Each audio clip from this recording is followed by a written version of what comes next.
বড় ভাইয়ের কাছে বাইকের চাবিটা চাওয়া মাত্রই ভাবি মুখের উপরে বলে উঠলো, বাইক দেওয়া যাবে না। আমি আর হা হু না বলে ডাইরেক্ট চলে আসলাম। ভাবি না করতেই পারে, কারণ বাইকটা যে ভাইয়ার শ্বশুর বাড়ি থেকে দিয়েছে, তাই সে ডিরেক্ট না করে দিয়েছে। মনের মাঝে কিছুটা কষ্ট পেয়ে তার রুম থেকে বাইর হয়ে আসলাম। বাসায় আর না দাঁড়িয়ে চুপচাপ আমার কাজে চলে গেলাম। আমার বড় ভাই বিয়ে করেছে 2 মাসের মতো হলো। ভাইয়া ভালো একটা কোম্পানিতে চাকরি করে। আমার বাবা নেই 4 বছরের মতো হলো। বাবা আমাদের ছেড়ে যাওয়ার পর ভাইয়াই সংসারে হাল ধরেছে। তার ইনকামের টাকাতেই আমাদের সংসার চলে। ভাইয়া কখনো নিজের জন্য কিছু কিনে নাই, আগে আমার জন্য কিছু কিনে দিয়ে তারপর নিজের জন্য কিনেছেন। আমি ইন্টার সেকেন্ড ইয়ারে পড়াশোনা করছি। পড়াশোনার পাশাপাশি নিজেও কিছু একটা করার চেষ্টা করতাম। ভাইয়া বলল, আমার পড়াশোনা আগে, আমি যতদিন আছি তাতেই চলবে। আমি আর ভাইয়ার উপরে কথা বলিনি, কারণ ভাইয়া আমাকে সব সময় আগলে রেখেছে। বাবা মারা যাওয়ার পর ভাইয়া খুব প্রেশারের মাঝে পড়ে গিয়েছিলেন, কারণ ভাইয়া সবেমাত্র পড়াশোনা শেষ করেছেন। সে এখনো জবে জয়েন করেননি। তারপর একটা কোম্পানিতে ভালো পজিশনে জব পেলেন। তারপর আমাদের আর পিছু ফিরে তাকাতে হয়নি। যা করেছেন সবকিছু ভাইয়ার চেষ্টাতেই করেছেন। ভাইয়া আমাকে আর আমার মাকে দেখাশোনা করতে লাগলেন। আজ কলেজে একটা জরুরি কাজ ছিল। ভাইয়া যেহেতু বাড়িতে নাই, তাই আমি বাইকের চাবিটা চাইছিলাম। আমি আবার সচরাচর বাইকের চাবি চাই না, কারণ ভাইয়া যখন কোনো কাজে আমাকে বাইক দিয়ে পাঠাতেন, তখন ভাবে একটু অন্য নজরে তাকিয়ে থাকতেন। এটাই স্বাভাবিক, কারণ বাইকটা যে তার বাবার বাড়ি থেকে দিয়েছে ভাইয়াকে চলাফেরা করার জন্য, সেখানে ভাবি তো বাইকটাকে যত্ন করে দেখে শুনে রাখবেন। তাছাড়া বাবার বাড়ি থেকে কিছু নিয়ে আসলে তার যত্নটা একটু ভালোভাবেই করা হয়, একটু আগলে রাখার চেষ্টা করে। আমি সেখানে ভাবির কোনো অন্যায় খুঁজে পেলাম না। ভাইয়া বিয়ে করার কিছুদিনের মাঝেই আমি বুঝতে পেরেছিলাম ভাইয়ার ইনকামে চলার আশাটা আমাকে ছেড়ে দিতে হবে। আমি যথেষ্ট বড় হয়েছি, কিছু করার ক্ষমতা আমারও আছে। তাই আমি একটু একটু চেষ্টা করেছিলাম কিছু একটা করার জন্য। প্রত্যেকটা মেয়ে চায় তাদের স্বামীর সাথে আলাদাভাবে থাকতে, তাদের স্বামীর সাথে আলাদাভাবে থাকতে কিংবা স্পেশাল সময় কাটাতে। তারা চায় তারা নিজেদের মতো করে একটা সংসার সাজাতে, সংসারে নতুন নতুন জিনিস কিনে ঘরটা সাজিয়ে রাখতে। তাই আমি এখানে ভাবির কোনো দোষ খুঁজে পাচ্ছিলাম না। সবকিছু পজিটিভ ভাবে নেওয়ার চেষ্টা করেছিলাম। আর আমি একটা জব খোঁজার চেষ্টা করেছিলাম। রাতে পাশের রুম থেকে ভাইয়ার ভাবির কথোপকথন শুনতে পেলাম।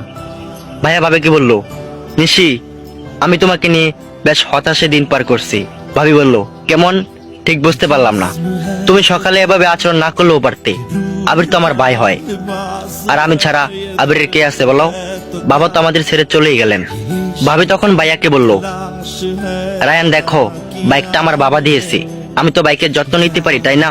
আর যদিও তখন একটা অ্যাক্সিডেন্ট হতো, তাহলে কি একটা অবস্থা হতো ভেবে দেখেছো? আর ও তো ওখানে ছোট, বাইকের ক্ষতি হলে তোমার পকেট থেকে টাকা যেত।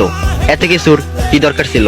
ভাইয়া তখন ভাবিকে বলল, সেটা মুখে যা আসে তা বলে তো হবে না। আবির আমার ছোট ভাই, আর সে আমার কাছে কোনো কিছু আবদার করতেই পারে। আর এই ব্যাপারে তোমার কিছু বলতে হবে না। ও যদিও কোনো ভুল করে থাকে, তাহলে আমি আছি শাসন করার জন্য। এখানে তোমার কিছু বলার থাকে না।